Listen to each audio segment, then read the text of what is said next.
Okay, I'd like to welcome everybody. We're glad you could join us this afternoon.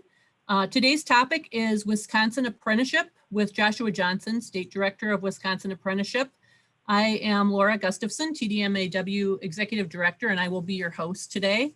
We'd like to thank our partners and sponsors for their ongoing support of our industry and association, and for them helping us bring meaningful and fun meetings and events to our members throughout the year. During Joshua's presentation, you will be able to ask questions by submitting through the Q&A at the bottom center of your screen. I think you're all familiar with Zoom these days, but if you are not, you can hover your cursor towards the bottom of your screen and you'll see the Q&A icon appear, and that will allow you to use the Q&A box option. We'd like to give you all an opportunity to ask questions throughout the presentation by unmuting yourselves. Joshua wants to be sure that you get the most out of this presentation and wants it to be as interactive as possible. So if you do have a question or a comment during the presentation, feel free to either submit it through the Q&A box. Claire and I will keep an eye on those, or unmute yourself and ask a question. We ask that you keep yourself muted unless you're speaking to the group. The entire presentation will be recorded and you will receive a link explaining how you can view the presentation once we get that all together for you after the webinar today. If you have any audio or visual or technical difficulties during the presentation, please let us know through the Q&A chat box. And now on to our main event. Joshua Johnson, our speaker today, serves as the director of the Wisconsin Bureau of Apprenticeship Standards, the regulatory body which oversees the state's apprenticeship system, including registered apprenticeship, youth apprenticeship, and certified pre-apprenticeship. Josh's career in apprenticeship began as a registered apprentice himself with the construction craft laborers in Milwaukee. And after completing his apprenticeship program and working as a journey worker laborer, Josh's career segued into Wisconsin Civil Service, where he worked with a number of workforce development programs before landing with the Bureau as an apprenticeship field rep and rising through the ranks to section chief and then director. Some of you have been involved with apprenticeship, are longtime supporters. Others may have dipped their toes in the water. Still others may have questions about recent changes that you've heard about. And Josh is here to address all of these things for us today. So we thank him very much for being with us and sharing his perspective and expertise.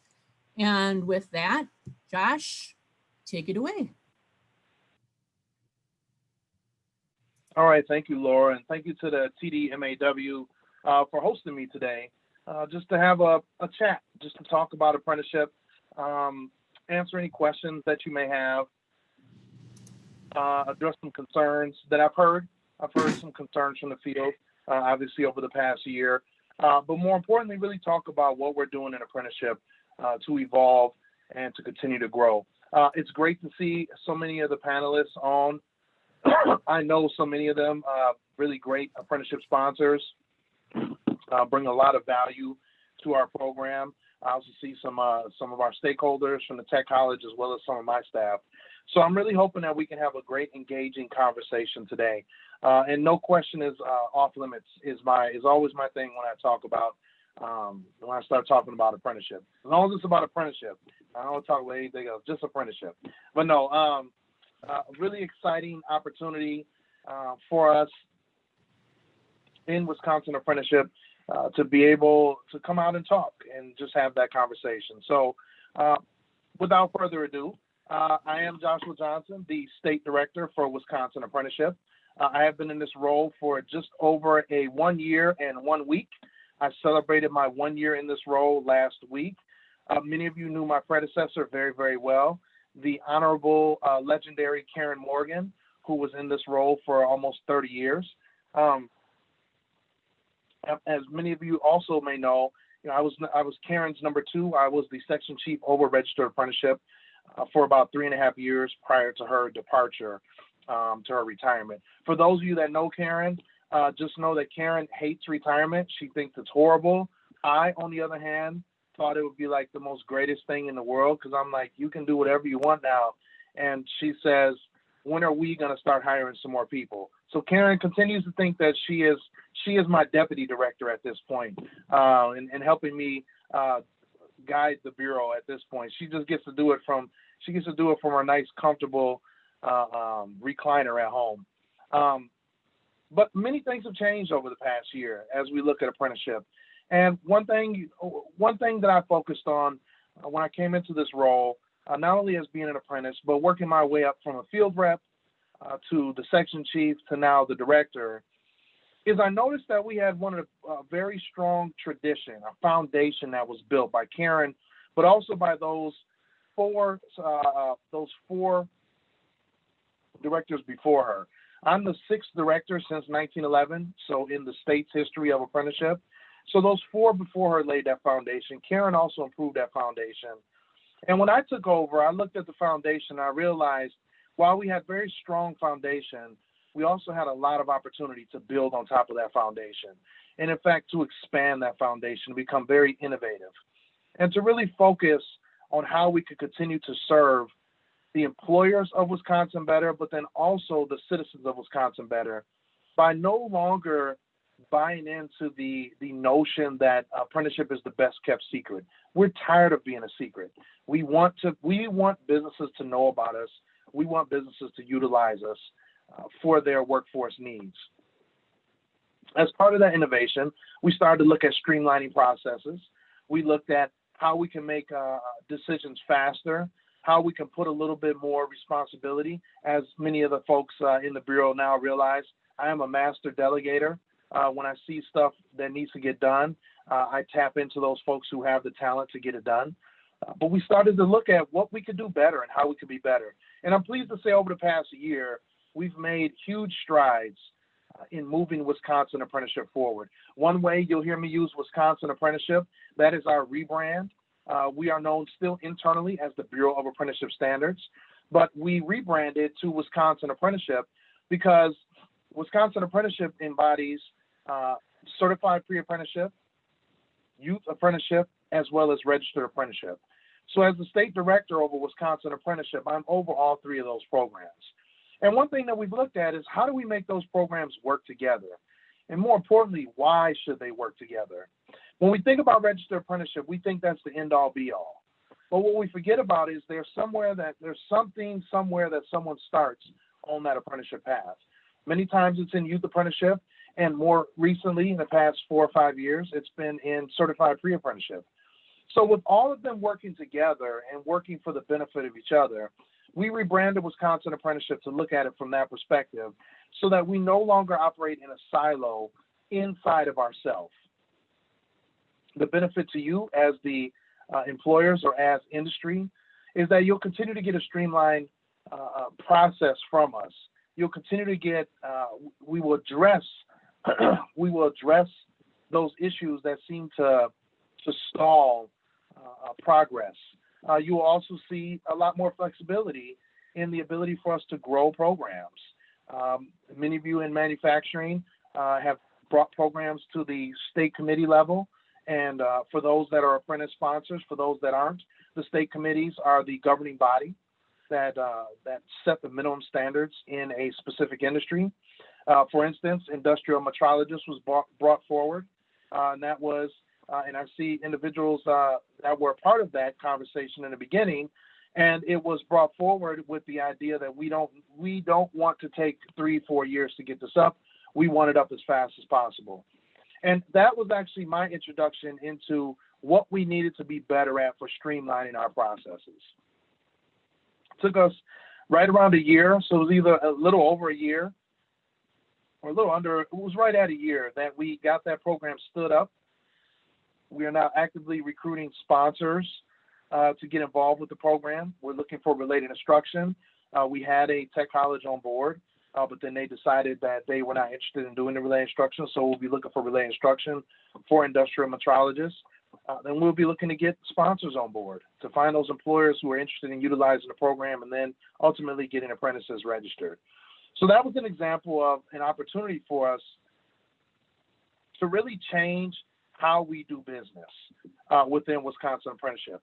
That change has been an eye-opener for many of the folks and stakeholders who've been involved with apprenticeship for many, many years, whether as a sponsor or as a stakeholder. And we're continuing to push that needle so to speak, forward to continue to be innovative and to look at things from a different perspective.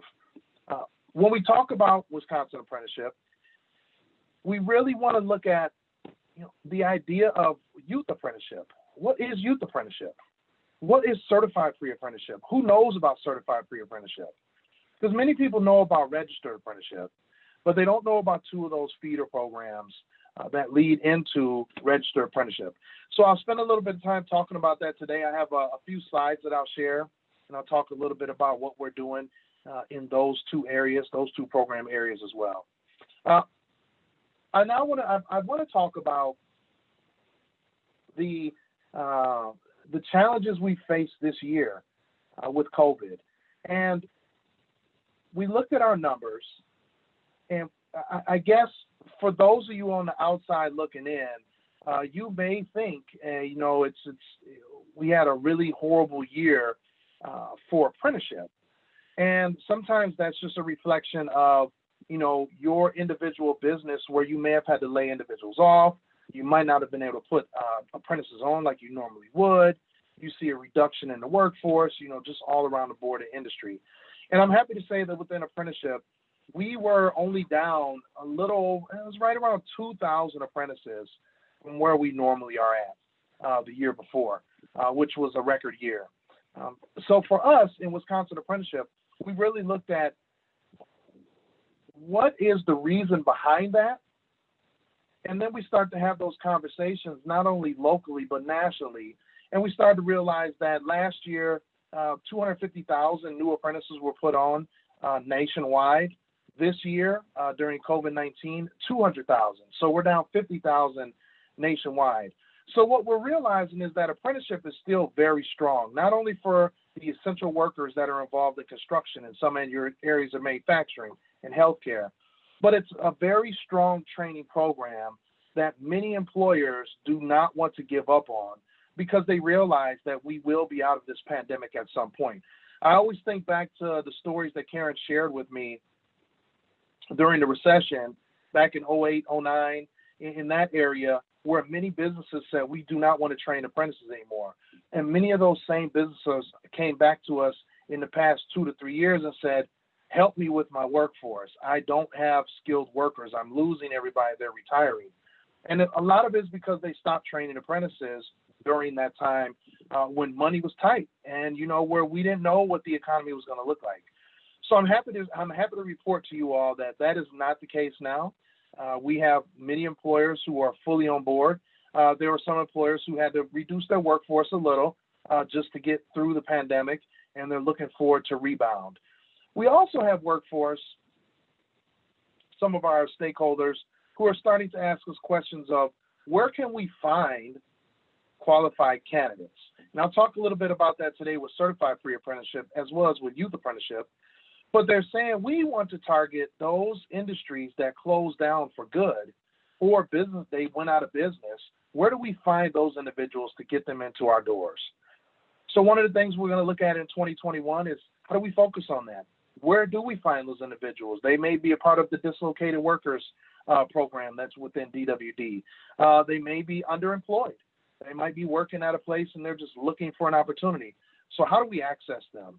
And what do we do? What can we do actively as Wisconsin Apprenticeship to engage those individuals and to get them introduced to employers who are looking for qualified workers? So I'm going to share as I talk. I'm kind of like, if you notice, I'm really not in a flow because I'm waiting for questions to pop in. So I didn't want to get too moved off the course. So if there's any questions, if anybody has any questions, before I move on to talk about, I'm going to show a couple slides, which I'll really get more in depth with some of that information. Yeah, let's take a minute. And if anybody does have a question, just unmute yourself, move your cursor down to the lower left portion of your screen and unmute your microphone. And if you want to turn your camera on, that's great too. Or you can always submit questions through the chat box too, and we can let Joshua know if anybody has a question that way. Otherwise, we can keep rolling along, Josh. You're doing great. We will keep on rolling. Well, good. I'll share my screen now, and we'll have a little more conversation about the numbers. I'll share some numbers from our programs, but then also some really good information that will spur a conversation to talk about some of our grants. So I'm going to share my screen now.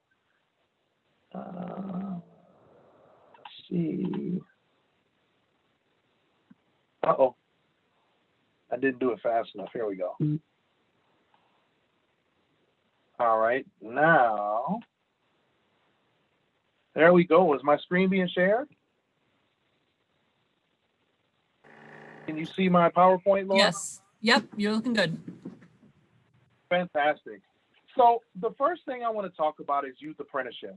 And while this screen is up about youth apprenticeship manufacturing, I want to talk about the work we're doing in youth apprenticeship with the modernization of our curriculums. One of the things that our youth apprenticeship program realized is many of the curriculum we have was outdated, severely outdated, 10, 15, 20 years outdated. So they launched an initiative to go in and to look at every cluster that they have and to begin modernizing that curriculum. And when they modernized the curriculum, what they were doing was looking at how can we get it up to the point that individuals that participate in this youth apprenticeship program can articulate their credit into a registered apprenticeship. They also looked at industry's needs. What does industry need at this point? Where do they want to be at in 5 years, 10 years? And let's make sure that we bring our curriculum up to that standard so that we're not continuing to fight against other industries. We're not continuing to fight for the talent. So with this modernization, we're looking at a 3-year. It's set to be done in 2023, 2022, 2023. The modernization will be complete, which will mean all of our clusters have been overhauled. That's very promising for us as we continue to talk about the youth apprenticeship to register apprenticeship bridge. The overhauling of those curriculums will really help us to move those students into a registered apprenticeship. One of my biggest focuses with youth apprenticeship, as some of you on the call may have heard me speak at events, one of the things about youth apprenticeship is when I took over as director, the focus was that youth apprenticeship is for exploration instead of intentionality in getting these students prepared to come into the workforce. So one of my main focuses is to continue to make youth apprenticeship intentional in everything that we do. When we're building when we're building the curriculum, when we're building the YA to RA bridge, I want it to be intentional so that individuals that get involved with a youth apprenticeship, they're involved because they want to get into the workforce. We will have those students who really do just want career exploration, and that's fine as well. But what about those students who really do want to get into the workforce? We need to be more intentional to get them connected to the workforce. So a lot of the work that I'll be doing with the youth apprenticeship to register apprenticeship bridge will be intentional in making sure that these youth who complete these youth apprenticeship programs bridge into a registered apprenticeship program that is relevant. So I want to talk a little bit about youth apprenticeship manufacturing. And I just pulled the Milwaukee and the surrounding areas, the WOW area, Waukesha, Ozaukee, and Washington. So we have 8 youth apprenticeship consortia in that area that cover that area, 109 manufacturing employers, 223 students in a manufacturing pathway in that area. That is fantastic. I love to see those numbers. I love to see them when they're that high. I really like to see when we have a high number of manufacturing employers and almost double that of students in the pathway. That means that there's potentially multiple students at each location. One thing that I've been pushing as well is our local consortium, that contact information as we continue to update that information. For those employers who are on the phone call who are only doing registered apprenticeship, we would love to have you involved with youth apprenticeship as well. And those consortium contacts there are on this slide that you can reach out and contact them and talk to them about building a youth apprenticeship program at your place of business. Vice versa, we'll talk about in the next slide, the youth apprenticeship employers who may be on the phone that are interested in building a registered apprenticeship program within your business. I have some of my staff on the call as well for that, because that is the idea. The idea, right, is to create a bridge from youth apprenticeship into registered apprenticeship. Last thing about youth apprenticeship numbers, last year we saw a record over 6,000 youth apprentices were registered with the state of Wisconsin. That is a record. The last year was five. I forgot what it was. I want to say it was 5,700 or so. So we had even more this year, or this past year, the graduation year. Obviously, this year we're facing with the pandemic, so we're right around 5,000. We're going to continue to hope that we rebound for the next school year, and that when everything when life is back to normal, we'll be able to continue our ascension towards my goal of 10,000 youth apprentices in the state of Wisconsin. Next, talk about registered apprentices. Right now, within the state of Wisconsin, we're right around 14,500 apprentices, give or take a few. Prior to the pandemic, we were on pace to eclipse our all-time high, which was 15,767 from 2001. We were going to blow that number out of the water prior to the pandemic. As I said, we're down about 1,000 or 2,000 apprentices, right in between 1,000 and 2,000 apprentices due to the pandemic.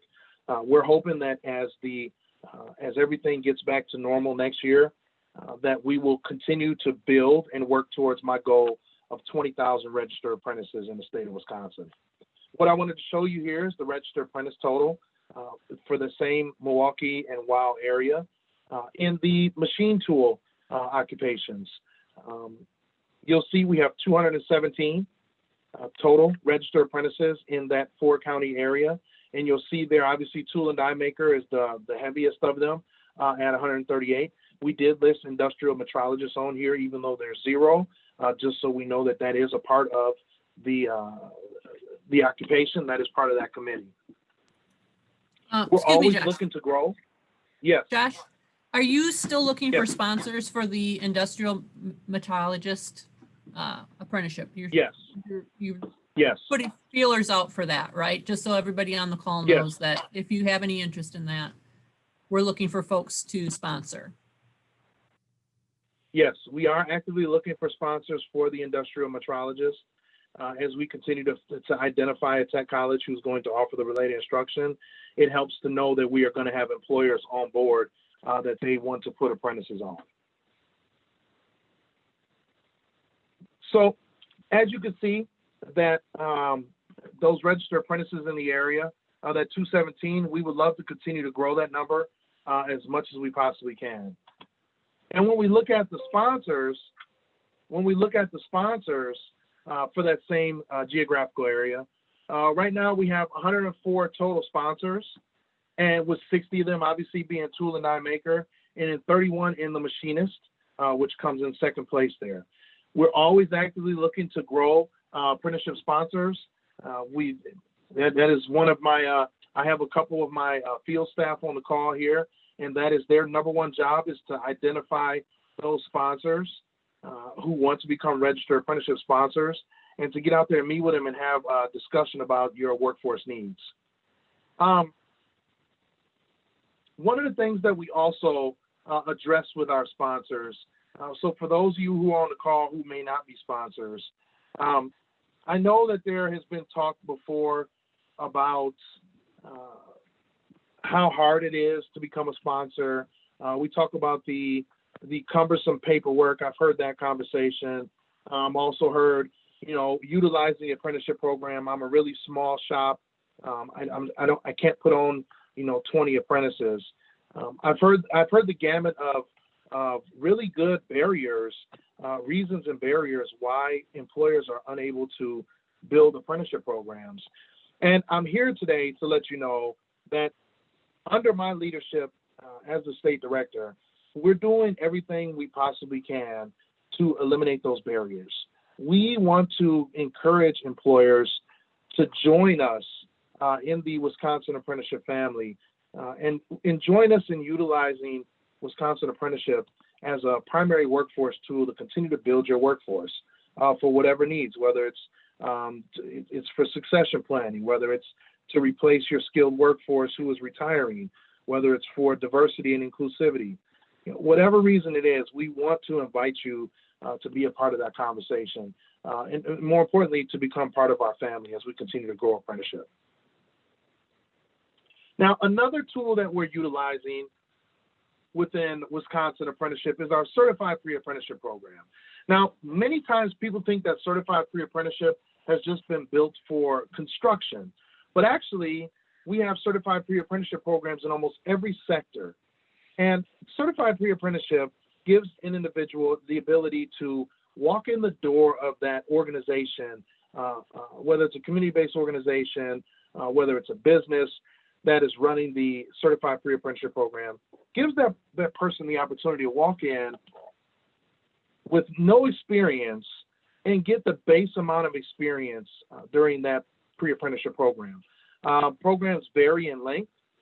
They teach many different things. Like I said, we have programs in every one of our sectors.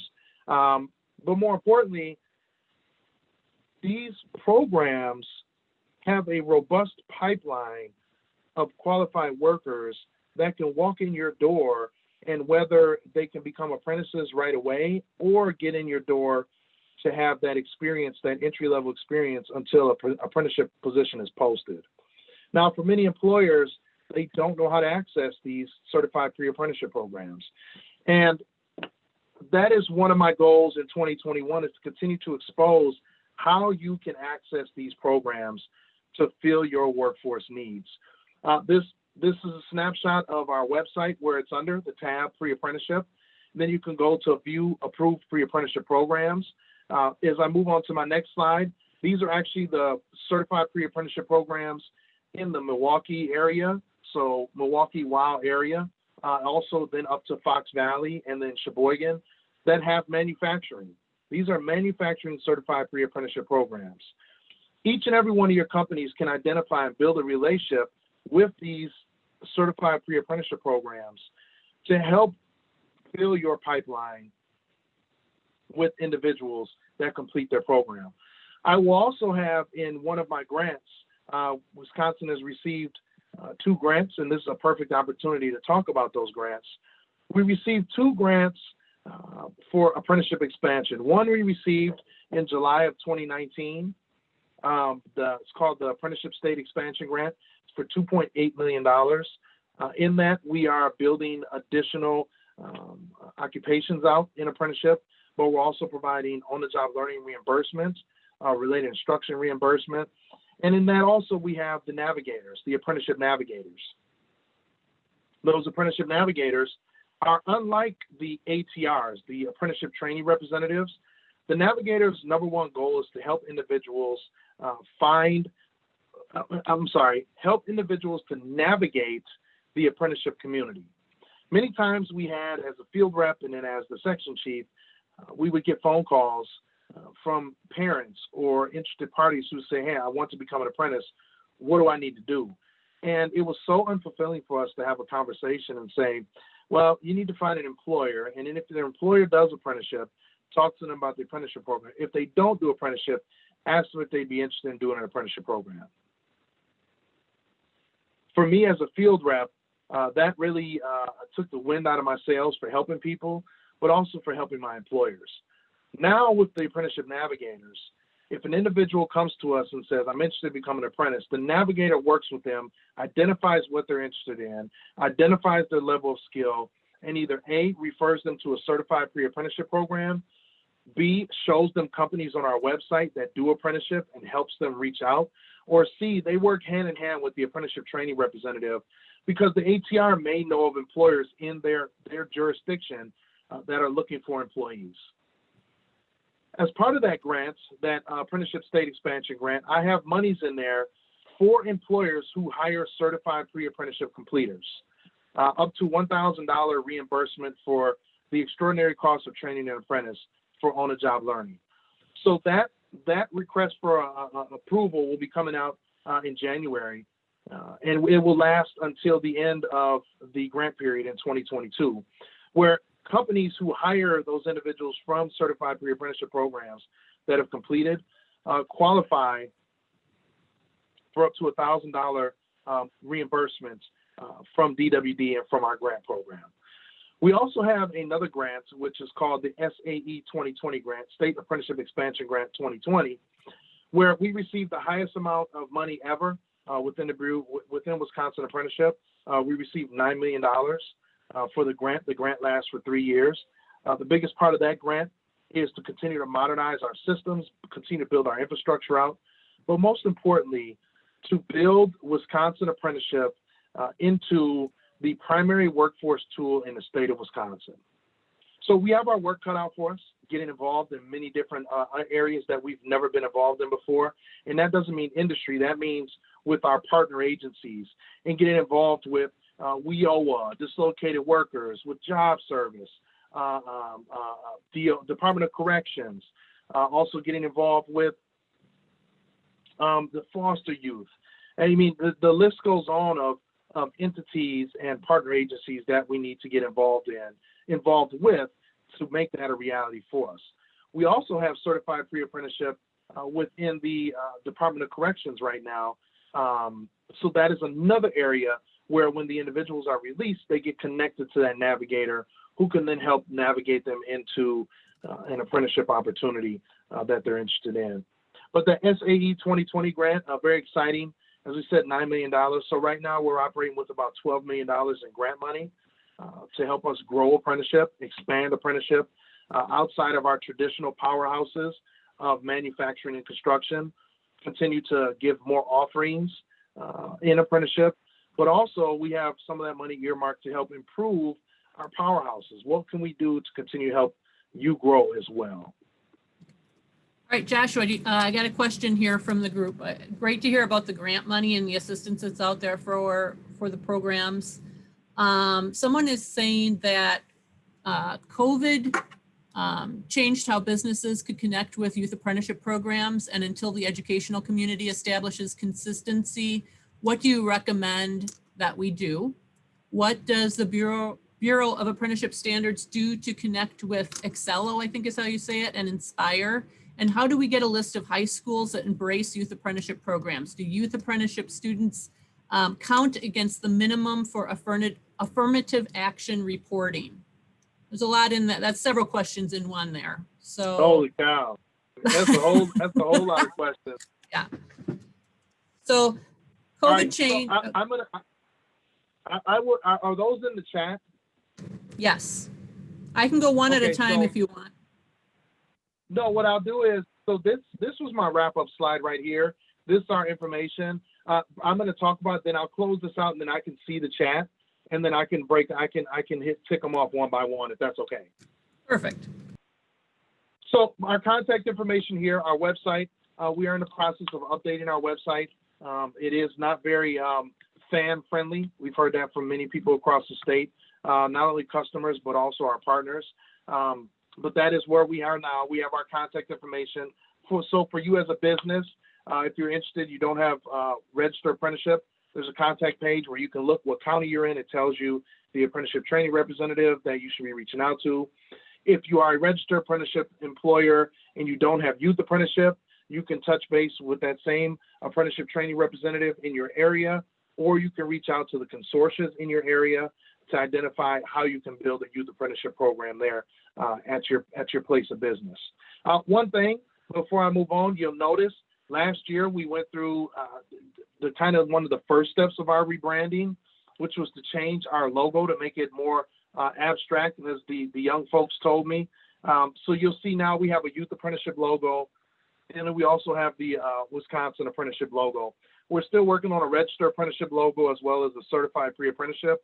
But these are our logos, and these are our official logos moving forward. This was a big step for us in becoming innovative, even last year, and really moving the brand forward so that we could really encompass everything that we do under one umbrella.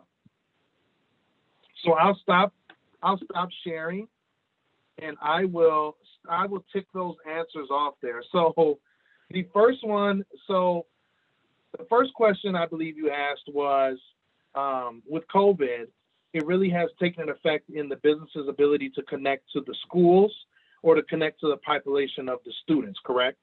The potential student workers? Right. So how can we navigate that process? There's not a consistency within the educational community, is what they're saying. And what do you recommend they do to overcome that? So unfortunately, just like in the registered apprenticeship community, we tried our best to provide some guidance to create as much continuity as we possibly could during the pandemic. The challenge we face is that local areas can handle things how they want to handle them, and they are able to dictate how they operate their consortia, as well as how they operate for registered apprenticeship sponsors, how they operate their business. What I would say is, if you're having that issue, go ahead and shoot me an email, and I will talk directly to my section chief over there to see if she can give me some pointers, what would be best, some best advice for you to navigate that process. Because I want to make sure that if there's something that we could address even at local level that may be going on statewide, that we can have that conversation with everybody. The next one here, what does BAS do to connect with Zello and Inspire? Currently, right now, the registered apprenticeship side does nothing. Youth apprenticeship side, obviously, that's a big part of it, big part of the conversation, because that's their career development to kind of push the students forward. Great programs. I've heard nothing but great things about them. We haven't had, and I say we, as in I haven't had a lot of time to really investigate how we can continue to tap into them. I will say this. I went to Germany in February of this year, prior to the pandemic. So it was crazy that when I flew back home and I changed planes 3 different times, I was asked if I'd been to China, and they could look right at my passport and see I had not. But, you know, as much of an inconvenience as I thought it was in February, early February, who knew that a month later that the world would totally change how we operate. But when I came back from Germany, one of the things that I brought back to the state here, and myself as well as the group that went with, is how can we continue to build apprenticeship in the state of Wisconsin to resemble Germany? What I found out is Wisconsin apprenticeship rivals Germany and Switzerland on a national level.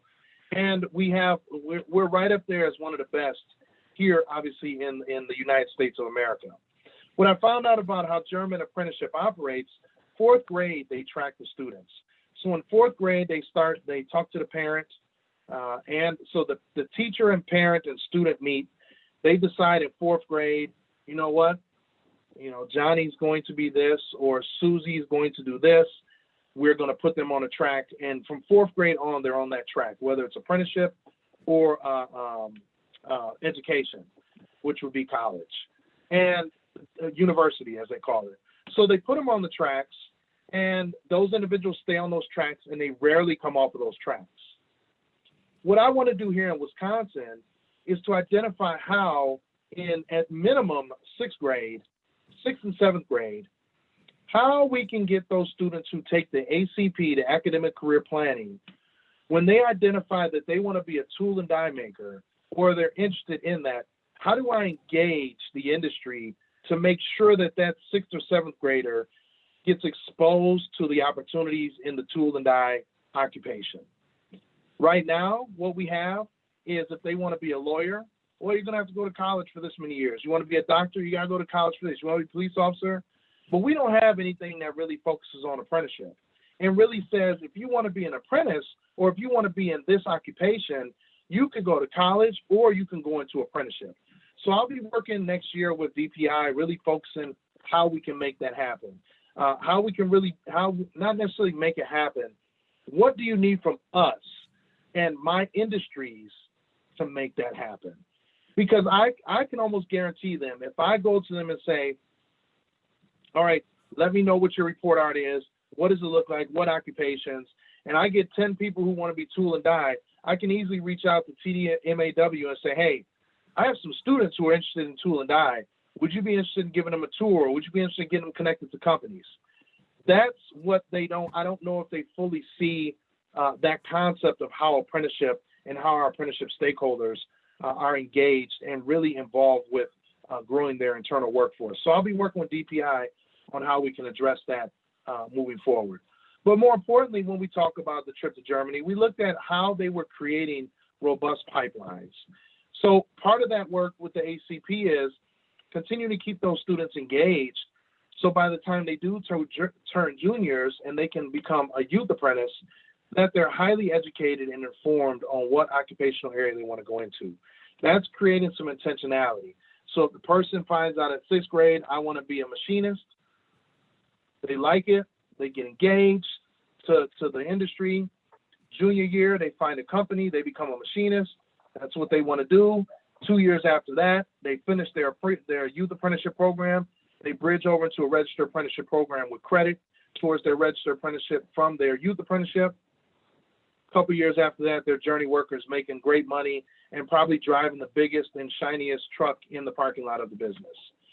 So our goal is to continue to show that, try and show that pathway, but also try to expose that pathway to parents as well as students. We've all, each one of you on the phone call know, we've all been faced with the challenge of really convincing parents that going into industry or going into the workforce right away, the parents don't feel that. They feel their child needs a college education.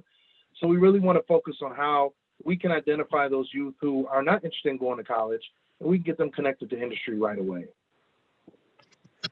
How do we get a list of high schools? So that also, I believe, is on the website, the consortias. There's a link to the consortias, and each consortia breaks out what high schools are tied to that consortia. And that's on the Youth Apprenticeship website. Okay, what's the web address, Joshua, for the Youth Apprenticeship website? Let me tell you exactly what it is here. Once I get to it here. It is, because see, I just used the link directly from our website. Actually, you can go to our website, the Wisconsin Apprenticeship. I'm sorry, Wisconsin Apprenticeship, and on the front page you'll see registered youth and certified. You can click right into Youth Apprenticeship, and then you can start navigating your way through their website to find that consortium listing. Okay. Paul, did you have a question? No, all I was going to do is make a comment. So Joshua, this is Paul Schneider. Nice to see you again. Hey, good to see you too, Paul. You know, your comments about identifying these kids and identifying them early is great. However, having sat on manufacturing committees for Moraine Park, it's the parents that you have to convince. It's not the kids, and it's the toughest piece of it is to get the parents to understand that this industry is not what it was 60 years ago. Yeah. And that's the piece of it that we as manufacturers have to figure out how to do. I would agree, Paul, 100%. I would agree with that is those parents, you know, I told the story, I told Ken Hines this story, so he'll remember this. So I live in Germantown, and 2 years ago, the superintendent of the schools, I was having a conversation with him just on unrelated, and he found out who I was, and he's like, oh, that's fantastic. You know, we try to do something here. We built a CTE wing. I mean, we put millions of dollars into a CTE referendum or into a school referendum to build a CTE wing. On the day of the ACT testing, we decided that we would have the 9th and 10th graders go out on a field trip that day and visit local manufacturers to see what they do and, you know, the things that they have going on. And the day of the field trip, 60% of the parents called their kids off and said, my kid's going to college. They're not going to work in manufacturing. So when you talk about that, I told Mr. Holmes, who was the superintendent at the time, I said, hey, here's my address, Mr. Holmes. The next time one of those parents comes to you and says their kid's not going to college because they don't want to go or they need to go to college to be successful, I've never stepped foot on a college campus and I went through an apprenticeship program. Here's my address, tell them to come out and see where I live, so they can understand that I live amongst them. So what they believe and how they feel is not real. It's not true. There are kids who are 22, 23 years old making $75,000 right now. Maybe not in manufacturing, but in construction they're doing it. And in some manufacturing they're making that kind of money. But more importantly, why send a kid to college who's going to go to college for 4 years, incur all that debt, and then they're going to end up being an apprentice anyways at 28 years old and trying to figure out how to pay all that debt back and everything else. So yeah, I agree. the parents are the toughest nut to crack. We, Wisconsin Apprenticeship, wants to be a part of that conversation with industry. We want to know what we can do to continue to help you grow and continue to get that word out there as much as possible.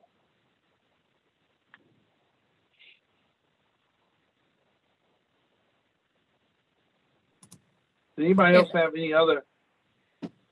Oh, the last part of that question, actually, do YA students count against the minimum for affirmative action reporting?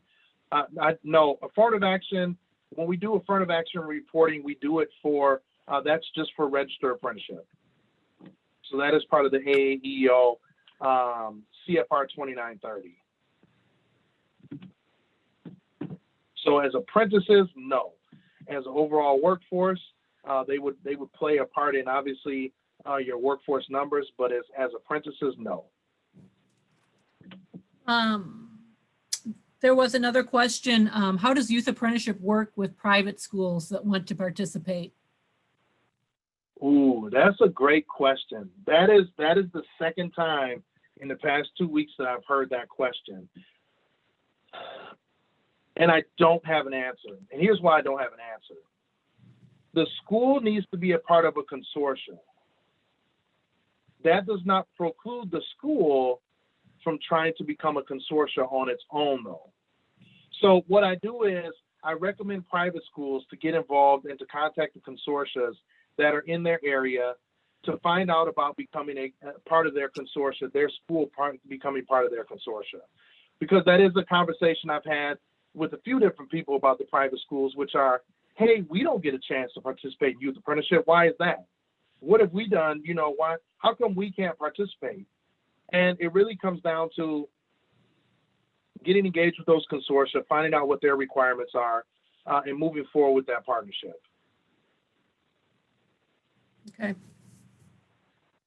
Okay, now if people are not currently involved in apprenticeship, but they're interested, they need to talk to their local rep, and they can find out who that is by... On our website. Yep, so on our website, the Wisconsin Apprenticeship website, on the Contact Us page, on the left-hand side, it says Contact Us. You click on there, and the county that you're in, your business is in, it's going to tell you exactly who that is. So I know on the call I have Tim Buddha, who is in the Moraine Park area. I have Richard Badger, who is in the WCTC area. Those are the two staff that I have on the call today. And then you have, for Ozaki in the Milwaukee area, you have Nick Abbott. Okay. So one other question I have, Joshua. So being somebody that just hired an apprentice from a closed business, how do I find out where he was in his apprenticeship? Because he can't tell me. I need to know about his schooling. I need to know about his hours, where he was. What can I do? The best way is through the ATR. The ATR, we have records of the schooling, so we'll be able to identify where they were at in schooling. Our hope, obviously our hope is that the apprentice keeps track when we give them those job books, that they keep track of where they are with hours, as also with the competencies they've been working on. But if they have not, you know, the ATR can do a lot of that work, front-end work, to try to get in touch with the employer, find out where they are. But there's some reality that there's a possibility you may not be able to get that information about the job book and where they are. So it really may boil down to the schooling, which schooling we can always get because we can go right to the tech college to get that information. The grades, find out where they were, what year they were in their apprenticeship.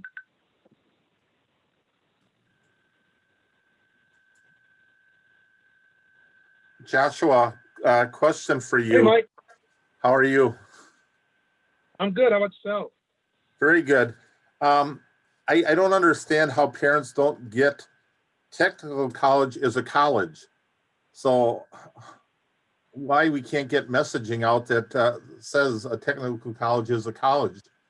So that's from a marketing standpoint, but how can anybody here get in touch with you personally? You can reach out to me, my email, the joshua.johnson@dwd.wisconsin.gov. You can reach directly out to my email. Set up some time. We can set up a phone call if anybody wants to have any conversation. Outside of that, or, you know, big picture of apprenticeship. And to offer your point as well, Mike, you know, when we talk about that the parents don't understand it's college, that is the other part. And I moved on, and when I was talking about the grants, this is one other area that we are really focusing on with the newest grant that we have, which is aligning as many of our apprenticeship occupations as we possibly can with tech diploma and associate level courses. So that while the apprentice is participating in their apprenticeship, they're also getting a technical diploma or an associate's degree at the same time with their registered apprenticeship classes. So we're starting to do that. We've done a little bit of that in the Milwaukee area with the electricians, also with facility maintenance technician, where we've aligned those courses. It makes it easier on the tech college because then they aren't scrambling to try and fill these different blocks. But then also, it makes it easier for employers in their marketing towards those parents, because now, you know, junior is going to get a certificate of completion from apprenticeship, which only those of us who carry one or employ apprentices know what that really means and the value. But they're also going to get a tech diploma or an associate degree at the end of their apprenticeship. So just one other way of changing the way we're marketing it and getting the message out. Because those certificates are just so critical. Let's say you're doing materials handling, you have that certificate. Not only will that carry into the areas you highlighted today, but for transferable skills for people getting into job things, could be material handling, it could be safety, it could be technology, but building some college value to the workforce. So when you go in, you don't have a blank slate, you actually have something marketable to these companies, and they're not looking for somebody just to push a broom for 15 hours and say, how do I pay for it? How do I train somebody in that? So thank you for your presentation today. Very enlightening. Thank you. Thank you. Okay, if anybody else has any questions that they'd like to ask Joshua while we have him here, you can either type your questions into the chat box or unmute yourselves. If you have something specific that you've been wondering about apprenticeship. Ken, I see you've unmuted yourself. Do you have something? Yeah, I would like to make some recommendations, I guess. You're talking about millions of dollars worth of grant money. And I get it that we have a lot of apprenticeships in the state of Wisconsin, and so there's a lot of mouths to feed and a lot of different careers that you're trying to promote. But I don't understand why you can't take some of that grant money. Right now, we're having a tough time trying to communicate with the educational system because they're so erratic. There's no consistency. It's just a terrible time to try and go to job fairs or career fairs and participate like we used to. So I think we're missing out on an entire age group here because of this COVID thing. So why doesn't the Bureau hire some professional photographers or videographers and follow around some of these manufacturing careers, document these careers, and make them available statewide for all of through Excello or Inspire? You know, why aren't we why isn't the Bureau taking a lead on this? That's a great question, Ken. And so I'm gonna answer it. I'll answer it in a yes, and I'll answer it in a no. The no issue isn't a no. The no is the challenge that we face. So I agree. We need to do a better job. The Bureau needs to do a better job of marketing and talking about apprenticeship. This is something that we rested on our laurels for far too long and just allowed industry and our rich name to be used. But we find out now that we did a disservice to industry by not getting out and doing as much marketing as possible. The problem we face with that is, while it may be millions of dollars that we receive, anything that we spend money on is from USDOL. It has to create apprentices. And here's the challenge that we face. We did actually for National Apprenticeship Week, we did a medical assistant video to discuss or to showcase the healthcare workers who are on the front line fighting COVID, right? We spent $10,000 on that video. We will get 0 apprentices counted because of that $10,000, because we're not going to serve an apprentice with that video. So the challenge we face with USDOL is we have stiff metrics we have to meet. Under the Apprenticeship State Expansion Grant, the ASE grant, we have to have 800 new apprentices that have been touched by grant money by June 30th of 2022. As for the SAE 2020 grant, which goes to June 30th of 2023, we have to have 3,000 new apprentices. We have to grow registered apprenticeship by 3,000 new apprentices. So our focus has been spending the money wisely on activities that create apprentices that we can show this person was touched by a grant dollar so that we can get the numbers so we can continue to get money. With that said, though, there is money earmarked for marketing and outreach. We have some money set to the side, and I like the idea to talk about doing videos. The problem is we have 3,000 employers in the state of Wisconsin. We're in 9 different sectors. So trying to create videos for each sector and then gathering the exact input from all the employers, for us, that becomes very expensive to create, to give our vendor an opportunity to do. We are looking at how we can create video, little short videos, 1-minute video, really just talking about apprenticeship, letting it be known what we're doing, and then maybe creating some videos off of that. So those, it becomes very, very costly. I mean, and we lean on our industry. If industry wants to be involved, and if industry is saying, hey, we'll put up some money to help, we can create these videos, you know, we're definitely all on board. But with that money, it's each dollar is technically supposed to touch an apprentice so we can get our numbers. So it's a yes and a no. I agree with you. We have the money to be able to do it. I agree there's challenges right now with the education system, finding that age group because of COVID. I am hoping that after this year, this will no longer be an issue. But then there's also those certified pre-apprenticeship programs that you as an employer also have the ability to reach out to as well to identify candidates who are ready to come in and work. Well, I can guarantee you, if you don't spend the money, you're not going to touch anybody. You know, what comes first, the chicken or the egg? Well, yeah, well, this is a conversation. Don't spend the money, and then we won't touch anybody. But if you spend the money, you've got an opportunity, and there's a way to measure the effectiveness of that touch. I agree. I 100% agree. USDOL does not, though. They do not agree with that. They're very specific about how we have to track and how a person is touched with money.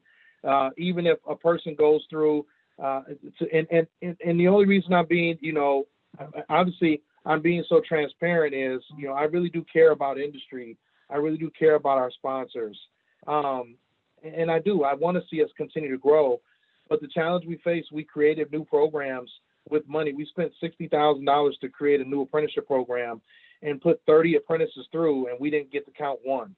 We didn't get to count any of them because so what that we created a program, we didn't directly affect that apprentice with the service or with an assistance. So, no, I agree. We are in a very precarious position to really try to grow those numbers. We're doing a lot of stuff grassroots. I'm doing a lot of stuff as much as I can, really advertising and talking about, you know, apprenticeship whenever I get the opportunity to, whatever groups. You know, one thing that's different than myself and Karen, I have a connection to the community. I have a lot of community-based partnerships in the Milwaukee and Madison area, in the surrounding areas.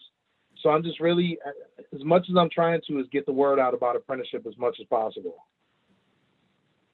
Joshua, we really appreciate it. We appreciate you spending time with the Tool Die and Machining Association this afternoon.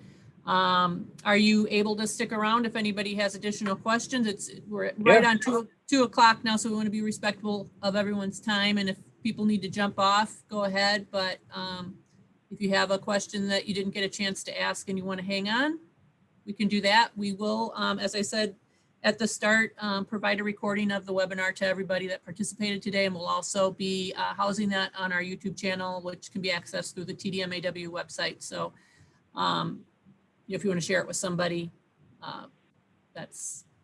you're more than welcome. So thank you, Joshua. Thanks everybody for coming. And if anybody has additional questions, Josh can take a couple more minutes here to answer any questions.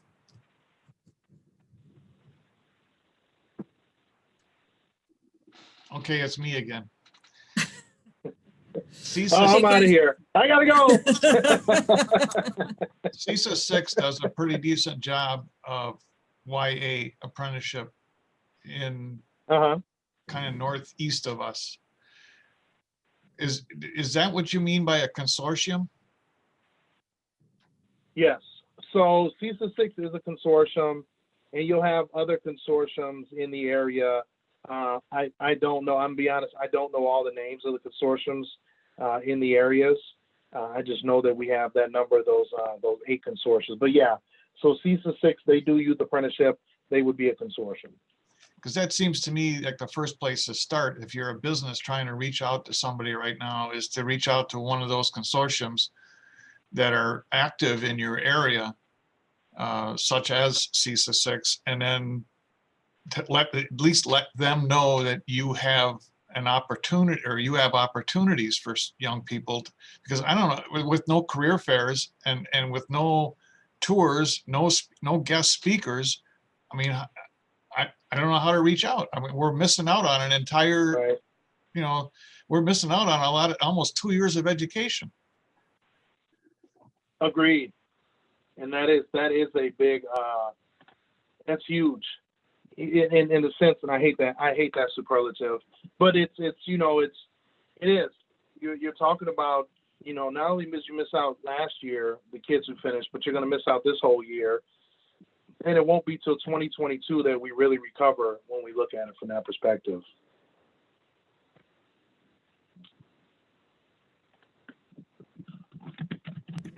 Sorry, I had to unmute myself. We have another question that came in. What ideas do you have to spend the grant money on to touch youth apprenticeship students? So great question. We actually, as part of the grant, we are looking at how we can incentivize those employers who hire YA completers as well. That's really the framework of it, is that we want to create an opportunity to provide incentives. I don't know exactly how much it'll be, but we want to create that incentive for those employers. The second part of that is we're looking at employers who just do YA, who do not currently do RA. And we want to incentivize those employers as well if they become a registered apprenticeship program and bridge that youth into a registered apprenticeship. Same thing with RA employers. RA employers who don't do YA but end up doing a YA program and bridging over a student into the RA program, we want to set up incentives for them as well.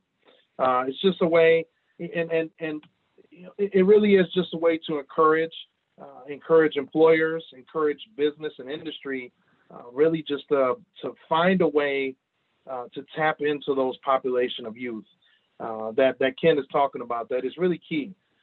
For me, youth apprenticeship has become one of my favorite programs, and I'm a registered apprenticeship guy. I came up through the whole system, but youth apprenticeship really, to me, that is the bell cow of apprenticeship, of Wisconsin apprenticeship. And no one has put any focus on youth apprenticeship ever. It's just been there. But that is really the place where we begin to get those individuals funneled in, and we create an atmosphere that when you're in high school, when you're in middle school, then high school, that you're going directly in to an apprenticeship, to a registered apprenticeship.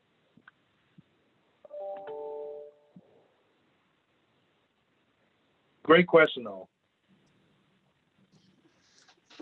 I just would like to make a comment as for my fellow TDMAW members who are still connected here.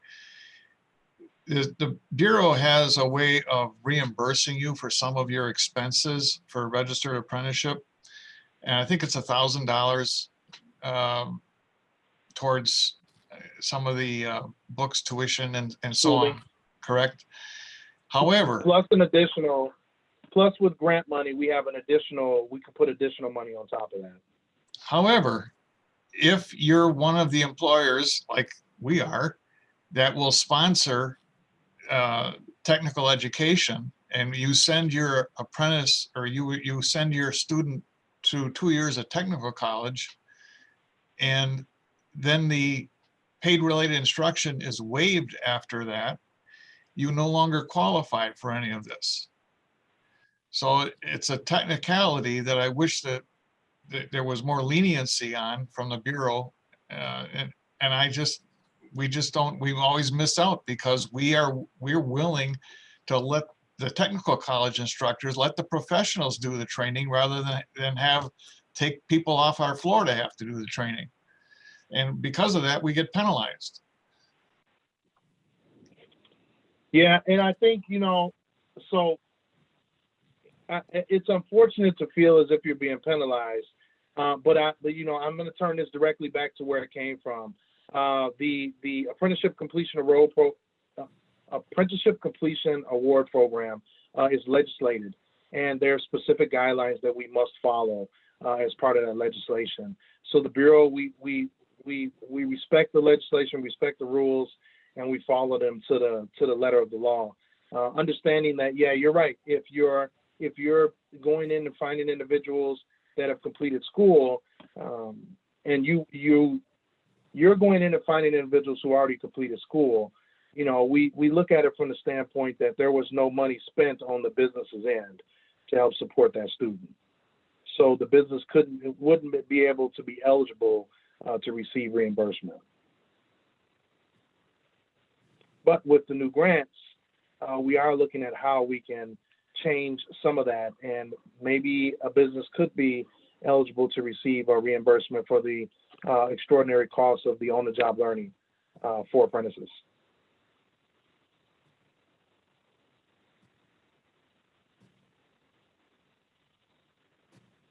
Okay, any other comments or questions? We want to make sure, we take advantage of having Joshua here with us. But if you think of something afterwards, feel free to email me, toolmaker@tdmaw.org, and we can make sure that we get your question to the appropriate person, Joshua or a field rep or whoever, and make sure that we get your question answered. So obviously, workforce development is, the most important thing to the Tool Time Machining Association. That's very important to us, and apprenticeship is a key part of that. And the more that we can incentivize it and help those who are willing to sponsor and connect those that are willing to sponsor with apprentices, the better. And I agree. I want to say thank you. I know some people have signed off already, but, thank you for having me, and thank you to those employers who were on the call, who are some of our very valued apprenticeship sponsors for a very long time. We can't do this without our employers, our apprenticeship sponsors. We also can't do it without industry. So I'm always looking at innovative ways of what we can do to change, how we can streamline processes. So I'm always open. My information, joshua.johnson@dwd.wisconsin.gov. Always open. My email box is always open. I will say that I'll be on vacation till the 7th after today at 5 o'clock. So if you email me and you don't get a response, it's not because I don't like you. It's I'm on vacation. I'm taking a vacation. Although my vacation only means I'm going to the other side of my basement, the fun side of my basement.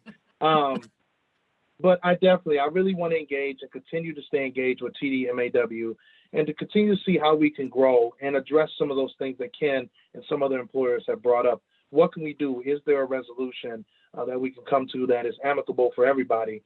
Or is there something innovative that we can try, that we could approach my leadership with on something we can do different? So I appreciate it. Anytime I can talk to the industry, I love it. I love getting the questions, the direct to me, so I can eliminate any of the concern or rumors that are out there. Thank you. Thanks, everybody.